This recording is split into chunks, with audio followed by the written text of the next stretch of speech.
আসসালামু আলাইকুম। নাজনীন আহমেদ স্বাগত জানাচ্ছি এনটিভি দুপুরের খবরে। ক্রাউন সিমেন্ট শিরোনাম দেখছিলেন, এবারে পুরো খবর। আশানুরূপ কাঠামোগত পরিবর্তন না করায় বর্তমান সরকারও বিগত সরকারের মতোই গতানুগতিক বাজেট দিতে যাচ্ছে বলে মন্তব্য করেছেন সেন্টার ফর পলিসি ডায়ালগ সিপিডির সম্মাননীয় ফেলো ডক্টর দেবপ্রিয় ভট্টাচার্য। সকালে রাজধানীতে ডিবেট ফর ডেমোক্রেসি আয়োজিত বিতর্ক প্রতিযোগিতা অনুষ্ঠানে এমন মন্তব্য করেন তিনি। দেশের অর্থনীতি এখনও ভঙ্গুর অবস্থায় আছে উল্লেখ করে এই অর্থনীতিবিদ বিদেশি ঋণের চাপ কমিয়ে আনা বর্তমান সরকারের অন্যতম বড় সাফল্য বলে উল্লেখ করেন। বিদেশে পাচারকৃত অর্থসহ দুর্নীতি ও দুর্বৃত্তায়নের মাধ্যমে অর্জিত সম্পদ আর ঋণ খেলাপির টাকা বাজেটের অর্থায়নে ব্যয় করার তাগিদ দেন তিনি। এ সময় ডিবেট ফর ডেমোক্রেসির পক্ষ থেকে আসন্ন বাজেটকে জনমুখী করা সহ রাজস্ব আহরণ বৃদ্ধির লক্ষ্যে 10 দফা সুপারিশ তুলে ধরা হয়। প্রকল্পগুলো আছে সরকারের কাছে, এই প্রকল্পগুলোর আমরা বলেছি 40% ব্যয় ভুয়া এবং এটা অতি মূল্যায়িত প্রকল্প। তো সরকার এটাকে ABC ক্যাটাগরি করবে বলেছিলেন, সেগুলো অব্যাহত থাকছে।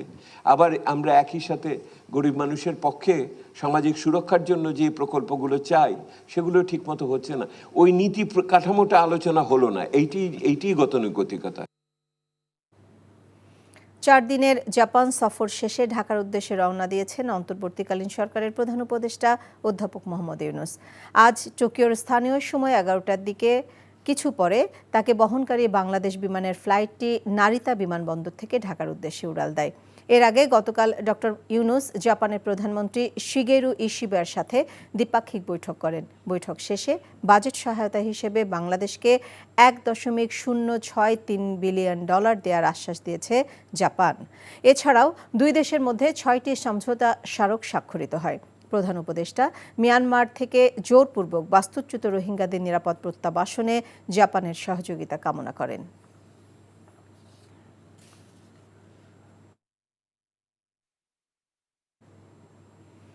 শহীদ প্রেসিডেন্ট জিয়াউর রহমান সহ দেশ ও গণতন্ত্রকে প্রতিষ্ঠিত করার জন্য যারা জীবন দিয়েছেন তাদের প্রত্যাশা পূরণের জন্য সকলকে কাজ করার আহ্বান জানিয়েছেন বিএনপির ভারপ্রাপ্ত চেয়ারম্যান তারেক রহমান। শহীদ প্রেসিডেন্ট জিয়াউর রহমানের 44তম শাহাদাত বার্ষিকী উপলক্ষে শুক্রবার লন্ডনে এক দোয়া মাহফিলে তিনি এই আহ্বান জানান। পূর্ব লন্ডনের ব্যানকোয়েট হলে যুক্তরাজ্য বিএনপির এই উদ্যোগে খতমে কোরআন, মিলাদ ও দোয়া মাহফিলের প্রধান অতিথি হিসেবে উপস্থিত ছিলেন বিএনপি চেয়ারপারসন। যুক্তরাজ্য বিএনপি ও এর অঙ্গ সংগঠনের নেতাকর্মীরা অনুষ্ঠানে যোগ দেন। এ সময় সকলের উদ্দেশ্যে রাখা বক্তব্যে ভারপ্রাপ্ত চেয়ারম্যান বলেন, বাংলাদেশের স্বাধীনতার ঘোষণা দেয়া, নিজে অস্ত্র হাতে মুক্তিযুদ্ধের নেতৃত্ব দেয়া এবং বাংলাদেশের বহুদলীয় গণতন্ত্রের প্রবক্তা জিয়াউর রহমানের আদর্শকে আঁকড়ে ধরেই সামনের দিনের বাংলাদেশকে গড়ে তোলা হবে। জুলাই আগস্ট মাসের সেই আন্দোলনের দিনগুলোর কথা মনে করি, তাহলে আমরা দেখতে পাবো কি হারে সেই পলাতক সেই স্বৈরাচার ক্ষমতাকে ধরে রাখার জন্য কি হারে মানুষকে হত্যা করেছে, কি হারে বহু মানুষের সারা জীবনের দৃষ্টি কেড়ে নিয়েছে, কিভাবে বহু হাজারো মানুষ কিভাবে ক্ষতিগ্রস্ত হয়েছে, শারীরিকভাবে পঙ্গুত্ব বরণ করেছে। যে মানুষগুলো গণতন্ত্রকে, মানুষের অধিকারকে প্রতিষ্ঠিত করার জন্য তাদের জীবনকে আত্মাহুতি দিয়েছেন, আমরা যাতে তাদের সেই আকাঙ্ক্ষাকে পূরণ করতে পারি। একটি গোষ্ঠী রাজনৈতিক দলগুলোর মধ্যে বিভক্তি সৃষ্টি করার মাধ্যমে নিজেদের ক্ষমতাকে দীর্ঘায়িত করা এবং ফ্যাসিবাদকে প্রতিষ্ঠা করার চেষ্টা করে যাচ্ছে বলে মন্তব্য করেছেন বিএনপির স্থায়ী কমিটির সদস্য সালাউদ্দিন আহমেদ। রাজধানীর ডিপ্লোমা ইঞ্জিনিয়ার্স ইনস্টিটিউশনে জাতীয়তাবাদী কৃষক দল আয়োজিত শহীদ রাষ্ট্রপতি জিয়াউর রহমানের 44তম শাহাদাত বার্ষিকী উপলক্ষে আয়োজিত এক আলোচনা সভায় তিনি এমন মন্তব্য করেন। উদ্দেশ্যমূলকভাবে রাজনৈতিক নেতাদের বিরুদ্ধে কুৎসা রটনা করা হচ্ছে উল্লেখ করে বিএনপির স্থায়ী কমিটির এই সদস্য বলেন, এই অপচেষ্টায় পরিবারকেও রেহাই দেওয়া হচ্ছে না বলেও অভিযোগ করেন তিনি। বাংলাদেশের প্রতিটি সত্তার সাথে জিয়াউর রহমান জড়িত উল্লেখ করে বক্তারা বলেন, বিএনপি সকল ধর্ম বর্ণের মানুষের সমান অধিকার দিতে চায়। পরস্পর আমাদের মধ্যে বিভক্তি সৃষ্টির মধ্য দিয়ে কেন জানি একটি গোষ্ঠী তাদের ক্ষমতাকে দীর্ঘায়িত করার জন্য অথবা ফ্যাসিবাদী শক্তি এই সমস্ত কুটচালের মধ্য দিয়ে আবার পুনর্বাসিত অথবা ফিরে আসার জন্য চেষ্টা করছে। আজকে সংস্কারের কথা বলছে, সংস্কারের মহাকাব্য তো আমরা রচনা করেছি এই সরকার ক্ষমতায় গ্রহণের দায়িত্ব গ্রহণের আরো 1-1.5 বছর আগে। রোববার শেখ হাসিনার বিরুদ্ধে আন্তর্জাতিক অপরাধ ট্রাইব্যুনালে আনুষ্ঠানিক অভিযোগ গঠন করা হবে বলে জানিয়েছেন চিফ প্রসিকিউটর তাজুল ইসলাম। সকালে জাতীয় প্রেসক্লাবে আন্তর্জাতিক গুম সপ্তাহ উপলক্ষে মানবাধিকার সংগঠন অধিকার আয়োজিত সেমিনারে যোগ দিয়ে তিনি একথা জানান। এ বছরের মধ্যে জুলাই হত্যাকাণ্ডের বিচার দৃশ্যমান হবে বলেও আশা প্রকাশ করেন প্রধান প্রসিকিউটর। আন্তর্জাতিক মানদণ্ড ও যথাযথ প্রক্রিয়া অনুসরণ করায় বিচারের সময় লাগছে বলেও জানান তিনি। আগামীতে গুমের সংস্কৃতি ঠেকাতে গুমের সঙ্গে জড়িত প্রত্যেকের বিচার করতে হবে বলেও জানান তাজুল ইসলাম। অন্তত 15 থেকে 20টি গুমের ঘটনার তদন্ত চূড়ান্ত পর্যায়ে রয়েছে বলেও জানান এই আইনজীবী।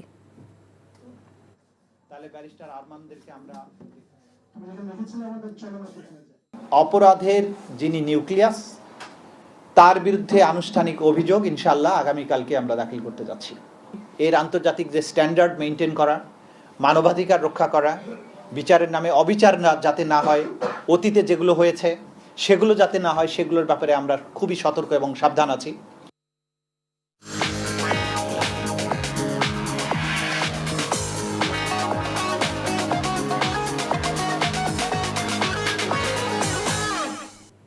মার্কেন্টাইল ব্যাংক অর্থনীতির খবর।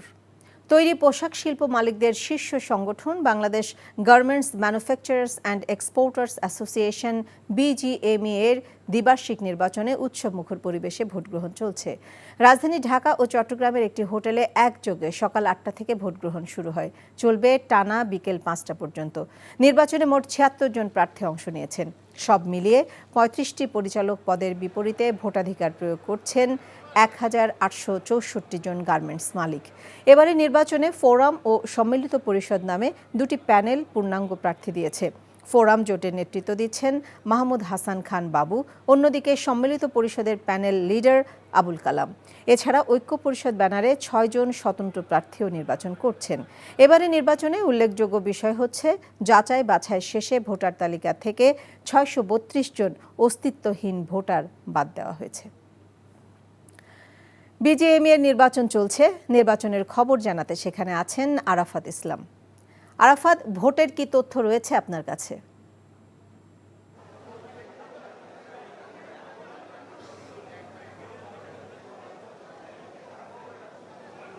তৈরি পোশাক শিল্প মালিকদের সংগঠন BGME এর দ্বিবার্ষিক নির্বাচনের ভোট গ্রহণ চলছে। সকাল 8টায় শুরু হয়ে নিরবিচ্ছিন্নভাবে বিকেল 5টা পর্যন্ত ভোট গ্রহণ চলবে। 2টা পর্যন্ত আমরা যেটি জানতে পেরেছি, এখন পর্যন্ত প্রায় 70% ভোট পড়েছে এবং দিনের শেষে প্রায় 100% ভোট প্রত্যাশা করছেন যারা প্রার্থী এবং নির্বাচন সংশ্লিষ্ট যারা রয়েছেন। এবং আপনাকে আমি জানিয়ে রাখি, এবারের নির্বাচনে মোট 3টি প্যানেল থেকে এখানে প্রতিদ্বন্দ্বিতা করছে। ফোরাম এবং সম্মিলিত পরিষদ ঢাকা এবং চট্টগ্রাম দু জায়গাতেই প্রার্থী দিয়েছে। অপরদিকে ঐক্য পরিষদ নামে একটি প্যানেল মাত্র 6 জন প্রার্থী দিয়েছেন, যার ফলে কিন্তু সবাই যেটি বলছেন যে মূলত সম্মিলিত পরিষদ এবং ফোরাম নামের যে দুটি প্যানেল রয়েছে, এই দুটি প্যানেলের মধ্যে হাড্ডাহাড্ডি লড়াই হবে। এবং আমরা এখানে আসার পরে যেটি দেখতে পেয়েছি, ভোটের যে পরিবেশ সেটি কিন্তু একদম যাতে স্বচ্ছতা থাকে এবং একই সাথে কোনো ধরনের বাধা বিঘ্ন ছাড়াই যাতে ভোটাধিকার প্রয়োগ করতে পারে, তার ফলে কিন্তু ব্যাপক ধরনের প্রস্তুতি গ্রহণ করা হয়েছে। বিশেষ করে আমরা দেখতে পেয়েছি নিরাপত্তা বলয়ে কিন্তু যে হলে ভোট চলছে তার আশেপাশে কিন্তু সাধারণ কাউকে প্রবেশ করতে দেওয়া হচ্ছে না এবং তাদের যে ভোটার আইডি কার্ড বাছাই করার মাধ্যমে তাদেরকে নিশ্চিত যাচাই বাছাই করার পরেই কিন্তু তাদেরকে ভেতরে প্রবেশ করতে দেওয়া হচ্ছে এবং কোনো ধরনের যাতে অপ্রীতিকর ঘটনা না ঘটে সেটিকে কেন্দ্র করে পর্যাপ্ত পরিমাণে আইনশৃঙ্খলা বাহিনীর সদস্যদের মোতায়েন করা হয়েছে। এবং যারা প্রার্থী রয়েছেন তারা আশাবাদ ব্যক্ত করছেন একটি স্বচ্ছ এবং অবাধ সুষ্ঠু ভোটের মাধ্যমে আগামী দিনে যারা আসবেন তারা BGME এর কল্যাণে কাজ করবেন। তো সব মিলে এখন পর্যন্ত এই ছিল আমার কাছে BGME নির্বাচনের এখন পর্যন্ত সর্বশেষ আপডেট। শিল্প কারখানাগুলোতে গ্যাস সংকট থাকবে না এবং সন্ধ্যার দিকে স্বাভাবিক হয়ে আসবে বলে জানিয়েছেন সড়ক পরিবহন ও খনিজ মন্ত্রণালয়ের উপদেষ্টা মোহাম্মদ ফাউজুল কবির খান। সকালে সাভারের আশুলিয়ার DEPZ এলাকায় United power generation and distribution company লিমিটেডের বিদ্যুৎ উৎপাদন কেন্দ্র পরিদর্শন শেষে তিনি কথা বলেন। উপদেষ্টা বলেন, 4টা নতুন LMG কার্গো এসেছে, সরবরাহ শুরু হয়ে গেছে, তাই শিল্প মালিকদের গ্যাস সংকট নিয়ে আর ভোগান্তিতে থাকতে হবে না। চলমান পল্লী বিদ্যুৎ সমিতির কর্মচারীদের আন্দোলন প্রসঙ্গে বলেন, আন্দোলনের কোনো কারণ নেই।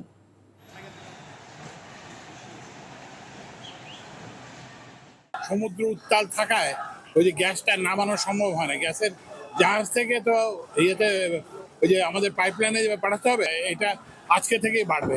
অলরেডি 50 এমএমসিডি বাড়ছে, আরও 100-150 এমএমসিডি বাড়বে। কনকা ফ্রিজ প্রেজেন্টস কোরবানি পশুর হাটের খবর। কোরবানি ঈদকে সামনে রেখে এবার নগরে ঈদে বসছে 21টি পশুর হাট। আদালতে নিষেধাজ্ঞা থাকায় বসছে না আফতাবনগর ও মেরাদিয়ার পশুর হাট। তবে ঈদের এক সপ্তাহ আগেও অনেক হাটের ইজারা চূড়ান্ত করতে পারেনি ঢাকা 2 সিটি কর্পোরেশন। এতে অনিশ্চয়তা তৈরি হয়েছে হাট পরিচালনা নিয়ে।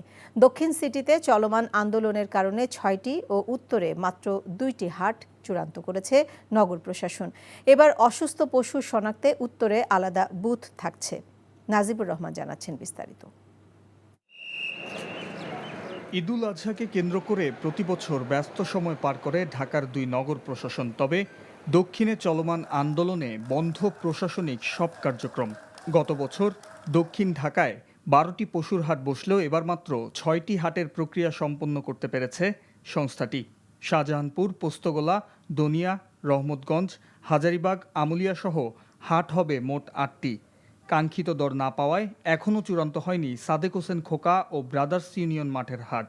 আদালতের নির্দেশনায় বন্ধ 2টি হাট আর ইজারা না পাওয়ায় কদমতলীর হাটও বাতিল করেছে ডিএসসিসি। যদি অচল অবস্থা কেটে যায় তাহলে হয়তো আমরা দিনরাত পরিশ্রম করে এটা কভার করার চেষ্টা করব। এখন কখন এটা কাটবে তারও কোনো দেখতেছি না। আমরা যেমন আমি এখন সচিবালয় অফিস করি, এখানে আমার অফিসাররা মাঝে মধ্যে আসেন, তাদেরকে নিয়ে ওখানে আমি কিছু দিক নির্দেশনা দিই।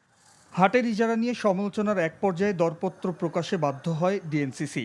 কালক্ষেপণ করে ঈদের 15 দিন আগে ইজারা চেয়ে বিজ্ঞপ্তি দেয় সংস্থাটি। এবার গাবতলী ছাড়া উত্তরে 13টি অস্থায়ী পশুর হাট বসবে। আফতাবনগর না থাকায় নতুন করে যুক্ত করা হয়েছে মেরুলবাড্ডা এলাকার 2টি হাট। তবে তেজগাঁও ও 300 ফিট এলাকার হাট ছাড়া এখনও চূড়ান্ত করা হয়নি বাকিগুলোর। এ নিয়েও তৈরি হয়েছে অনিশ্চয়তা।